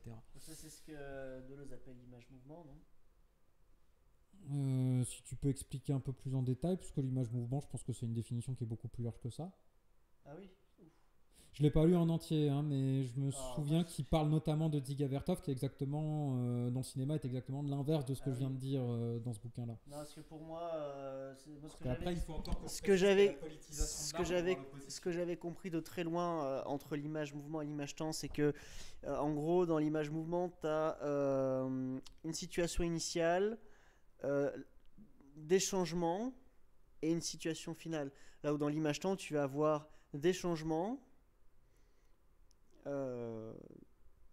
La situation, enfin je sais pas comment on appelle ça, situation du milieu, quoi, enfin le truc, et rechangement à la fin. Enfin, c'est-à-dire que l'action, elle va plutôt introduire et conclure le film, là où dans l'image mouvement, c'est au contraire, c'est toute l'évolution qui va être, l'action va être au centre du scénario, quoi. En gros, hein, moi c'est ce que j'en ai compris en résumé. Il y a pas le concept exact, donc je vais pas trop pouvoir rebondir là-dessus spécifiquement. Ça fait très longtemps qu'il faudrait que je lise ce bouquin de Deleuze. Mais Deleuze, il est un petit peu compliqué d'approche. Ouais, non mais moi en fait c'est des... dans de bonnes dispositions pour le lire. Ouais, moi c'est des souvenirs que j'ai d'un cours là-dessus en fait. Du coup, c'était déjà vachement simplifié, vachement. Donc pour moi, il y avait ce truc-là. Bon, bref. Bah voilà, comme je te dis, comme je maîtrise pas parfaitement, je vais avoir du mal à rebondir là-dessus, mais en tout cas pour continuer sur ce que raconte Walter Benjamin autour de tout ça. Donc pour simplifier ce que j'étais en train de raconter, l'esthétisation de la politique, c'est une modalité de ce que Benjamin envisage comme du cinéma de propagande de droite. Voilà, on va simplifier à outrance. C'est clairement, en plus, ça doit être à peu près comme ça qu'il a en tête. Et pourquoi cinéma de propagande de droite ? Parce que le personnage principal soit le dictateur dont on ne va pas prononcer le nom, parce que Twitch, etc., et parce que liberté d'expression... Oui, non, mais voilà, on va pas jouer avec l'algo jusqu'au bout. De toute façon, vous savez très bien de qui on parle. Donc que ce soit ce type-là, ou Iron Man, ou n'importe qui d'autre, quoi qu'il arrive, on est sur quelque chose qui se focalise sur une image qui est un archétype normatif. Et qui va passer pour un archétype normatif dans la manière dont le spectateur va en faire l'expérience, puisque tout le film relève d'un montage organique qui se construit autour de ce personnage. Toutes les images qu'on voit s'inscrivent dans cette totalité narrative qui tourne autour de ce personnage-là. Et on voit beaucoup ça dans les méthodologies d'écriture du scénario encore maintenant. Hein. C'est notamment tout ce qui va avoir tendance à citer Joseph Campbell ou autre. Et donc, ce qui l'oppose à ça, c'est la politisation de l'art, ce qu'il ne décrit pas. Et donc, c'est très embêtant, parce que comme il ne le décrit pas, tout ce qu'on a pour essayer de comprendre ce qu'il essaye d'entendre là-dedans, c'est éventuellement les films qui essayent de produire des façons de faire du cinéma contre Griffith ou contre le cinéma allemand naissant de l'époque. Donc plutôt le cinéma naissant après l'expressionnisme, parce que la propagande des années 30, elle vient après quand même. Et donc moi, la piste que j'avais suivie par rapport à ça, c'était d'abord de regarder les travaux de Sergei Eisenstein, donc le cuirassé de Potemkin, qui lui justement a fait le cuirassé de Potemkin en réponse à Griffith, pas à Birth of a Nation, mais à Intolérance. Donc Intolérance qui a la même structure, hein. Et donc, le cuirassé de Potemkin, ce qui va le caractériser, c'est d'être un film qui n'a aucun personnage principal. À chaque fois, on voit des ensembles, des classes sociales qui sont en train d'établir la situation de leur point de vue. Donc, d'abord, sur le cuirassé, on va avoir le niveau de la capitainerie qui est super content de massacrer ses prolétaires, de leur donner de la viande avariée, de les maltraiter, de ne pas avoir de problème par rapport à ça. Et puis après, on va voir les prolétaires dans la cale qui s'interpellent en se disant camarades et qui se disent qu'ils ne peuvent plus résister, enfin qui peuvent plus subir ça, qui peuvent plus continuer dans cette situation-là. Puis on va avoir une synthèse de ces deux situations avec la mutinerie et le film va être construit de cette façon-là. Bon, c'est une piste. Faire un cinéma qui n'a pas de personnage principal pour enlever cette dimension normative qu'il peut avoir. Mais à ça, il y a un autre type qui va répondre qui s'appelle Dziga Vertov, qui est notamment connu pour son film L'homme à la caméra, et qui va y répondre en disant que Eisenstein continue de faire quelque chose qui n'est pas un cinéma proprement révolutionnaire. Donc évidemment, je vous parle de Russes dans les années 20, donc on se parle bien de la révolution soviétique, hein, donc d'un contexte dans lequel il faut inventer la culture révolutionnaire à ce moment-là, puis surtout avant que Staline arrive derrière. Et donc Dziga Vertov, le problème qu'il va avoir avec le cuirassé de Potemkin, c'est qu'on est encore dans un cinéma narratif, c'est-à-dire qu'on, même si on n'a plus de personnage principal, on demande encore au spectateur d'être dans une attitude de suspension de son incrédulité, où il va prendre le spectacle dans la face et où il va en quelque sorte s'aliéner à la fiction qui attire son attention par la dimension spectaculaire qu'elle peut avoir. On va lui demander de s'investir dans une histoire qui n'est pas la sienne. On va lui demander de finalement se laisser porter par un récit qui est au demeurant extrêmement bien rythmé, mais qui ne l'engage pas à réfléchir et à interagir avec le récit. Pour le dire encore autrement, on le force à rester dans une attitude passive de récepteur de l'information qui s'impose à lui. Et il me semble que c'est vraiment ça, l'esthétisation de la politique. C'est quelque chose qui va tacitement entraîner le spectateur, notamment en le séduisant, à être passif par rapport aux images qui s'imposent à lui. Tandis que la politisation de l'art, telle que Benjamin pourrait l'entendre, et qui, à mon avis, est mise en place par l'homme à la caméra de Dziga Vertov, c'est un engagement du spectateur à interagir avec le film. Alors Dziga Vertov, comment il fait avec l'homme à la caméra ? Après, on reparle de jeux vidéo, hein, parce que je vois ton expression que tu te demandes quand est-ce qu'on va y revenir, mais t'inquiète, ça vient. Donc, comment il s'y prend, Dziga Vertov ? Ce qu'il va faire, c'est qu'il va... Allez, je vais décrire la première scène. Tu pourrais quasiment la montrer sur YouTube, en fait, mais bon, comme elle est un peu longue, est-ce qu'on va avoir le temps de vraiment tout montrer ? C'est un film muet, donc tu peux chercher Man with a Movie Camera. Je pense que tu vas le trouver en streaming, c'est libre de droit.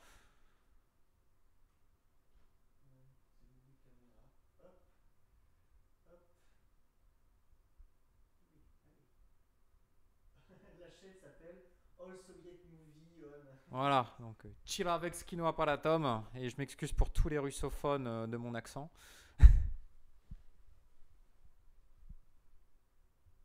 Donc, qui vous explique dès le départ que c'est un film qui ne recourra à aucun procédé emprunté à un autre art que celui de l'image et du mouvement. Vraiment, les procédés qui sont propres au cinéma, quoi, le montage et la mise en scène. Et c'est Karim Debache qui en parlait de ce film. Il me semble qu'il en montre des images en parlant de comment... Ouais. Parce qu'en fait, là, ce qu'on est en train de voir, on voit le Kinox sur une caméra qui est en train de prendre des images. On le voit rentrer dans une salle de cinéma une fois qu'il a pris des images. Voilà. Là, on voit la salle de cinéma avec toutes les chaises pliées. Il y a un moment où elles vont se déplier magiquement, comme si c'était le Saint-Esprit qui s'occupait de tout. Puis le Kinox va simplement brancher sa caméra sur le projecteur. Le film va démarrer et c'est bon, tout part. Je me permets de vous spoiler ce qui se passe après parce qu'on ne va pas regarder tout le film. Et donc, cette première séquence, qu'est-ce qu'elle essaye de dire ? Elle essaye de montrer comment les masses qui ne connaissent pas le fonctionnement du cinéma s'imaginent que c'est fait. Comme si c'était quelque chose de magique. Il suffit de filmer, on branche sur le projecteur et puis c'est bon, ça passe. Alors que si quelqu'un parmi les gens qui nous écoutent a déjà filmé un truc dans sa vie et essayé de faire une vidéo, même un truc hyper basique avec un tant soit peu de montage, il sait que c'est un peu plus compliqué que ça. Parce que d'abord, il faut préparer ses cadres, il faut savoir à peu près ce qu'on va filmer, comment on va le faire, éventuellement répéter la séquence si c'est un truc où il y a des répliques ou des chorégraphies.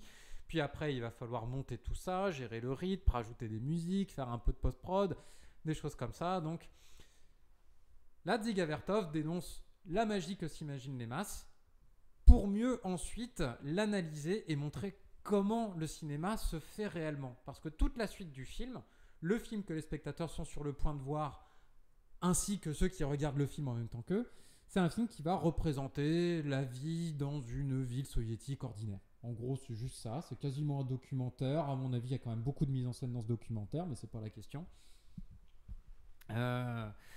Et donc, Dziga Vertov dit en quelque sorte aux spectateurs de son film, ça, c'est la manière dont je te représente. Et il y a une séquence dont j'ai pas la timeline exacte, donc on va pas aller la voir, mais qui est particulièrement intéressante, où tu vois Dziga Vertov qui est en train de filmer plein de voitures, plein de gens tout le mouvement qui s'affaire dans le centre-ville en milieu de journée dans sa petite ville soviétique. Et d'un seul coup, tu as un gros plan sur une petite fille, et l'image s'arrête. Puis la caméra s'éloigne, Et tu vois qu'elle s'éloigne pas de la petite fille, mais qu'elle s'éloigne du photogramme de la petite fille sur une pellicule, qui est attrapée par la monteuse, qui la découpe, qui la joint à d'autres bouts de pellicule, de sorte que là, on te montre comment on a fait le montage. Et donc le but de ce film, c'est à la fois de s'affranchir complètement de tout ce qui relève des arts dont il essaye d'affranchir le cinéma, pour faire quelque chose qui soit proprement et uniquement cinématographique, mais c'est aussi de montrer aux gens comment il les représente. Bonjour. Ah, vous cherchez peut-être le film avec Jean-Paul Rouve. Non. Continue.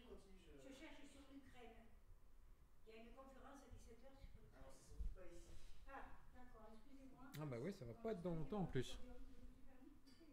Bon, bah, du coup, Gaël va guider la personne, donc je continue.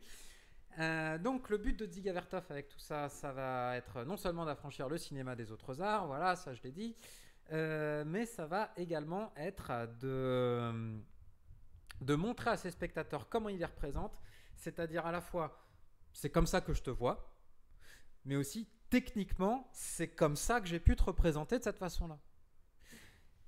Et donc, en le faisant comme ça, ce qu'il engage son spectateur à faire, c'est pas simplement à recevoir passivement un spectacle qui lui est étranger et éventuellement à se l'approprier. Ce qu'il engage son spectateur à faire, c'est prendre position sur la validité de cette représentation, lui montrer comment il a fait et donc l'engager à aller chercher une caméra lui-même et à se représenter lui-même derrière. En gros, il veut abolir le côté fiction du cinéma.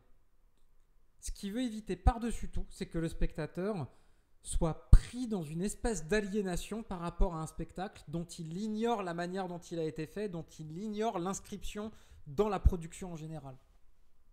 Ouais. Et là, on peut commencer à revenir petit à petit aux jeux vidéo, parce que la thèse que j'aurais tendance à défendre par rapport aux jeux vidéo qui, du coup, a cette tendance aussi à déployer du spectaculaire, puisque c'est un système de règles que tu n'as pas besoin de comprendre pour pouvoir l'utiliser, tu as tendance aussi à ignorer toute la complexité ou tous les préjugés qui peuvent se trouver derrière. Il me semble que ce qui va vraiment caractériser la dimension politique du jeu vidéo, c'est sa disponibilité à l'analyse que tu pourras en faire et éventuellement à vraiment t'approprier le code et t'approprier l'expérience depuis la base qui t'a été donnée avec le dispositif. Ouais, bah alors là du coup... C'est en ce sens en fait que ce qui est représenté m'intéresse beaucoup moins que la façon dont c'est représenté, c'est-à-dire techniquement comment le jeu fonctionne. Et je vais peut-être juste finir là-dessus pour vraiment synthétiser le propos. Comme ça tu pourras faire au montage, tu prends juste ce bout-là, puis là t'as la thèse totale. Il me semble que c'est à la fois intéressant au regard du jeu vidéo en tant qu'objet culturel et esthétique, justement par rapport à tout ce qu'on a énoncé jusque-là. Mais c'est également intéressant au regard du fait que le jeu vidéo soit un logiciel.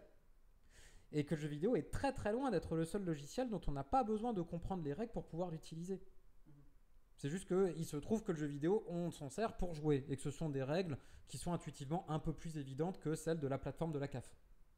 Mais la CAF aussi a des règles que tu ne connais pas. Typiquement, la CAF, d'après ce que j'ai compris, parce qu'on n'a pas de source précise par rapport à ça, a un algorithme qui, en fonction de ton nom, du quartier où tu habites, de ta carrière professionnelle et de ton niveau de vie, va établir la probabilité avec laquelle tu pourrais être un fraudeur. Pour pas faire perdre de temps aux enquêteurs, aux inspecteurs par rapport à tout ça. Bon bah voilà, si tu le sais pas, que tu te sers de la CAF dans la façon dont tu donnes tes informations personnelles, il y a quelque chose qui est un peu particulier là-dedans. Et les jeux vidéo, dans l'usage qu'on peut en faire, surtout quand ce sont des marchandises qui cherchent essentiellement à s'inscrire dans une totalité de captation de données, peuvent te donner des habitudes à base de je donne toutes mes informations, il n'y a pas de problème, et je valide en quelque sorte ce fonctionnement. Et s'inscrire du coup dans des mécanismes politiques qui sont extrêmement problématiques à mon avis, ou en tout cas qui devraient faire l'objet de davantage de critiques plus régulières. Donc voilà, c'est vraiment ce point-là qu'il faut retenir. Donc la notion de politisation de l'art qu'on pourrait amener comme politisation de la technique dans le cadre qui nous occupe, qui doit consister à une disposition du médium, ou plutôt le médium qui doit disposer ses utilisateurs à le comprendre pour ce qu'il est et à se l'approprier dans la complexité des règles qu'il met en place, pour ne pas l'aliéner à son fonctionnement. Voilà. Je vais faire un long tunnel là, hein, mais je t'avais prévenu avant de Ouais, venir. ouais, mais là, je suis partagé entre. Alors, tout à l'heure, je suis allé un peu vite sur le fait de devoir passer à Hitman parce qu'il y avait pas mal de choses à dire sur Hitman. Mais est-ce On peut que. faire une transition à partir de là. Mais ouais, mais est-ce qu'on n'irait pas plutôt aller se chercher quelque chose. Comment dire? Est-ce qu'on n'irait pas aller se chercher des petites vidéos sur ce que font les joueurs qui modent, enfin, comme on appelle ça, les jeux vidéo. Les joueurs qui vont créer du. Si tu as une source qui pourrait bien illustrer tout ça, parce que évidemment que le mode est une partie de tout ça. En fait, peut-être juste pour dire comment on pourrait faire la transition vers Hitman, parce qu'en fait, ça, ce sont deux modalités d'appropriation qui sont très différentes, les deux dont on parle là. Hitman, c'est un jeu d'infiltration où du coup, on a énormément d'approches possibles pour pouvoir finir un niveau. On y contrôle un tueur à gages qui, en général, a une ou plusieurs cibles sur une map, sur une carte globalement ouverte. Et il va avoir plusieurs façons donc d'atteindre ses cibles et de les éliminer, idéalement de la façon la plus discrète possible. Faire en sorte que le corps soit pas retrouvé, faire en sorte que le personnage, que personne ne le repère jamais, que personne ne le soupçonne.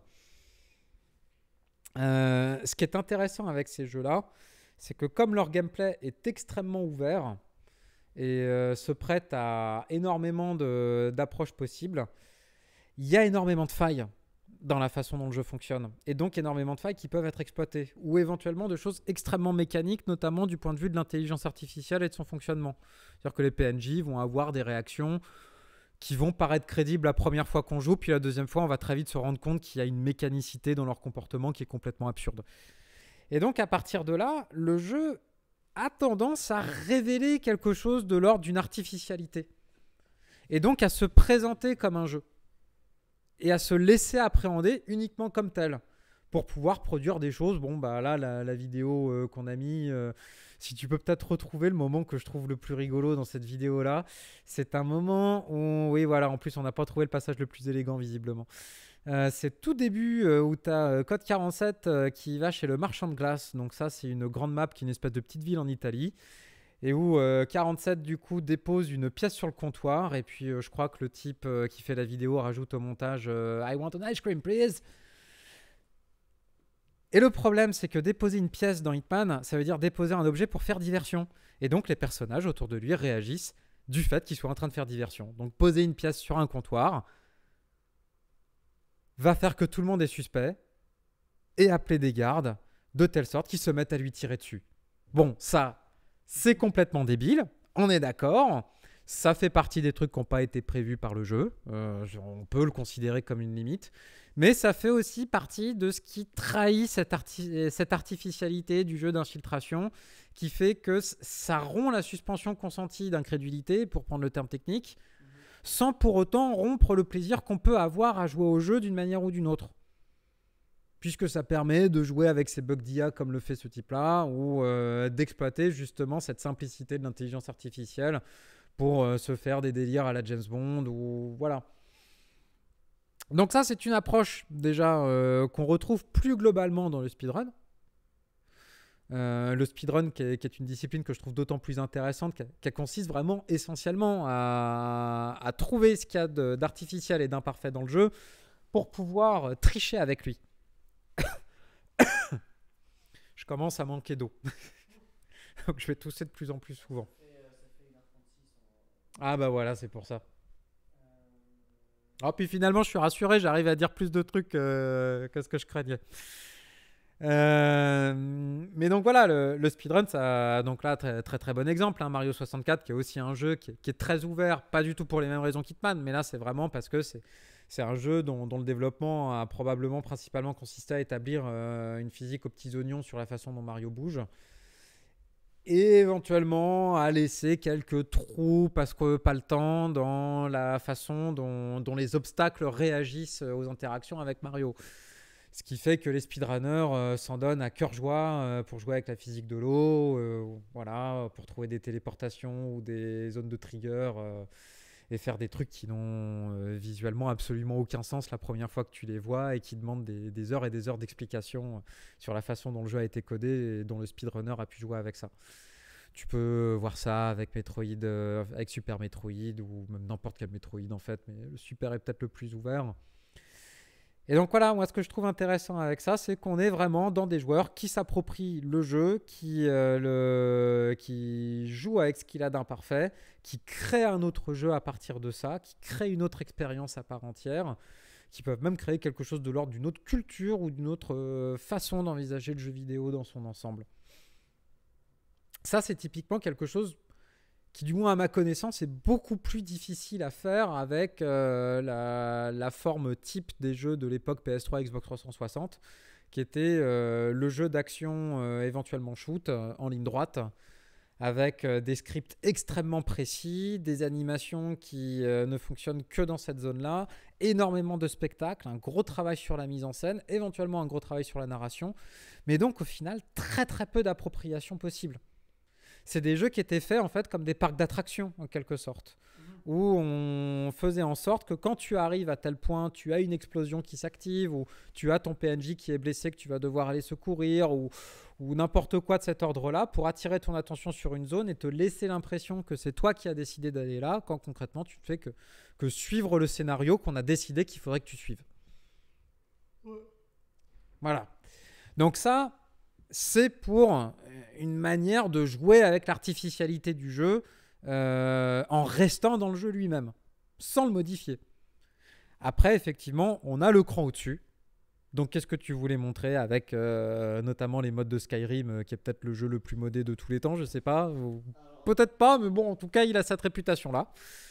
Où là, on est encore sur un autre niveau parce qu'on est sur le PC, on est sur des technologies qui, même si elles ne sont pas forcément prévues pour être ouvertes, finissent par être ouvertes de gré ou de force à un moment ou à un autre.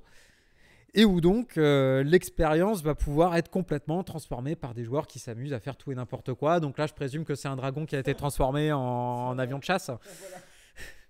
Je ne suis pas assez connaisseur pour savoir quel est ce modèle. Alors, en fait, très simplement, je suis allé chercher les modes, un top des modes les plus stupides de Skyrim, histoire d'avoir quelque chose d'assez parlant, parce qu'il y a beaucoup de modes en fait qui sont surtout des améliorations visuelles, graphiques.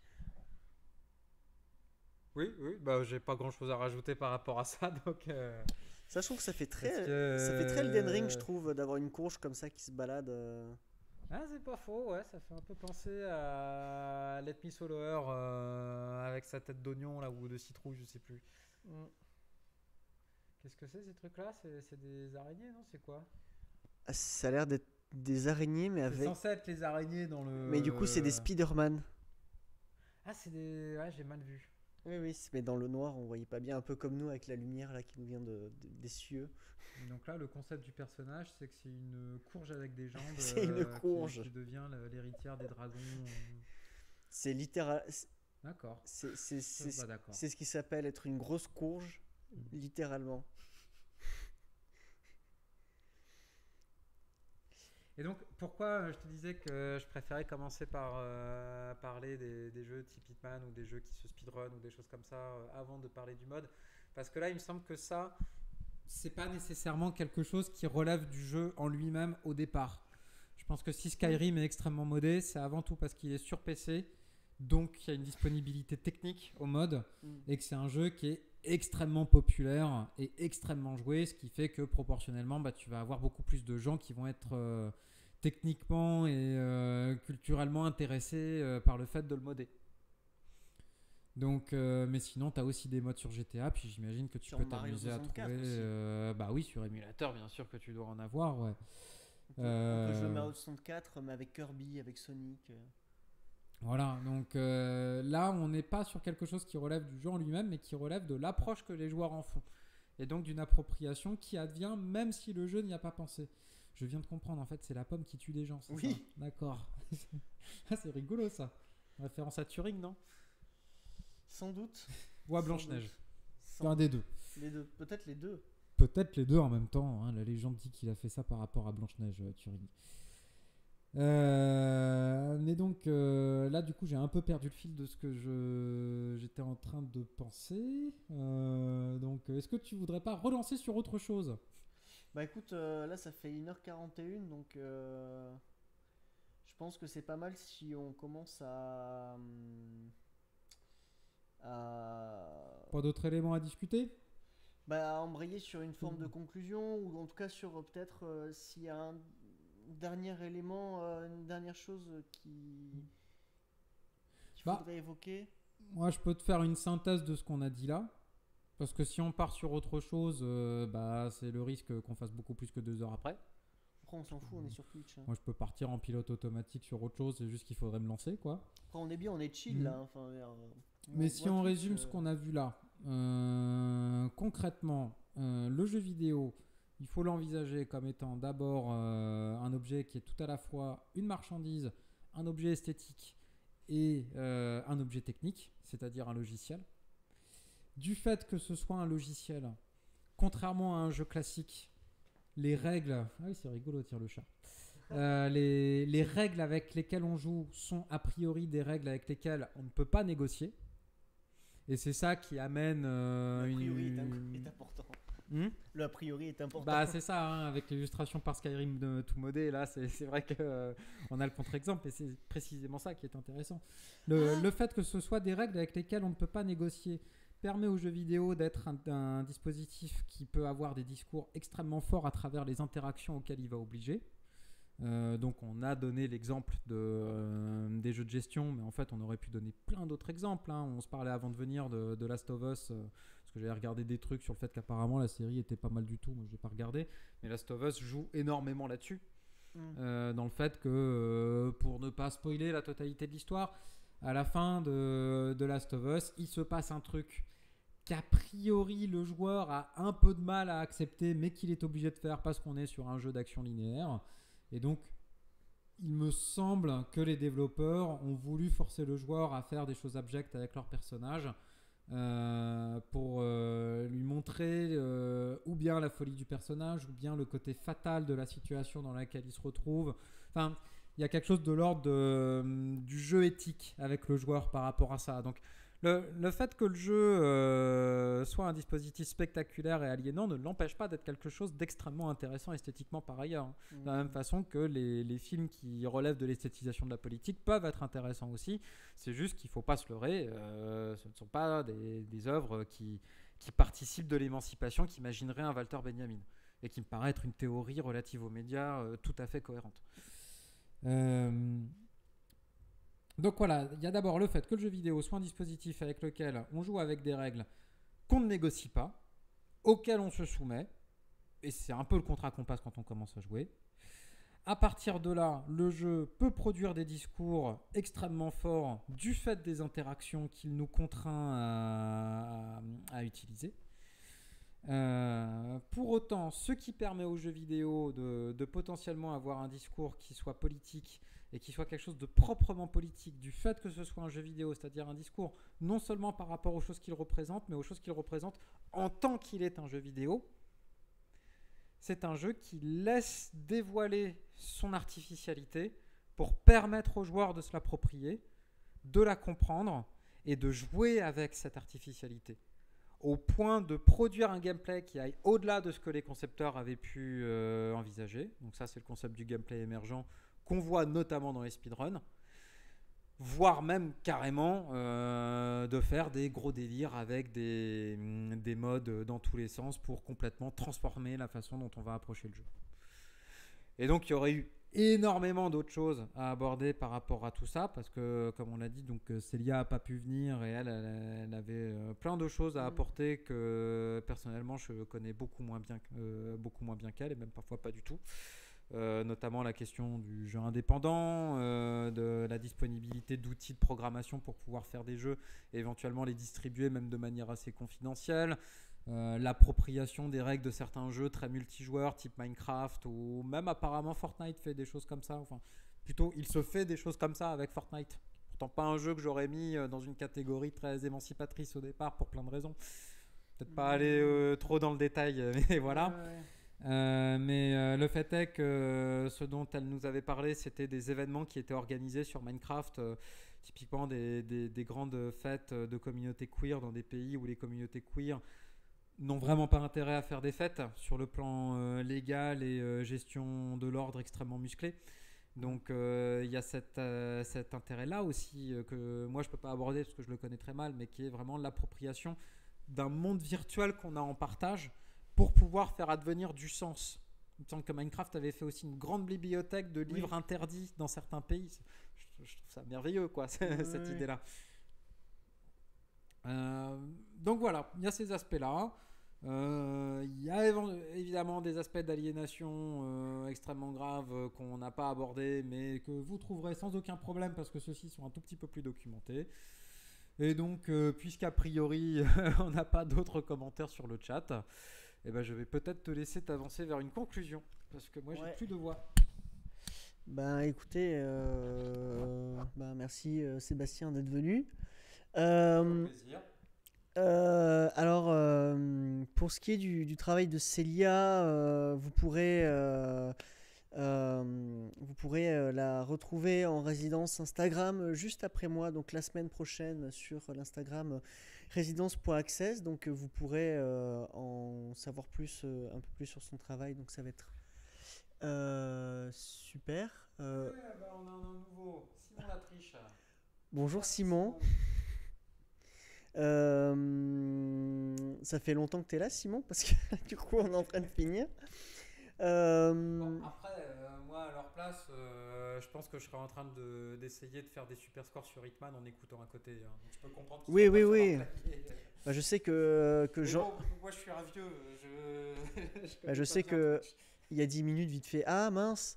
Bah écoute, t'as eu la conclusion, écoute, non, mais Simon, si tu as des questions, nous on est là par rapport à ce qu'on a dit. Alors du coup, tu as loupé pas mal de choses, mais tu pourras le revoir en. Tu aurais pu voir l'introduction de l'homme à la caméra de Dziga Vertov. Non, mais tu vas pouvoir aller. C'est pas le truc improbable sur un live sur les jeux vidéo.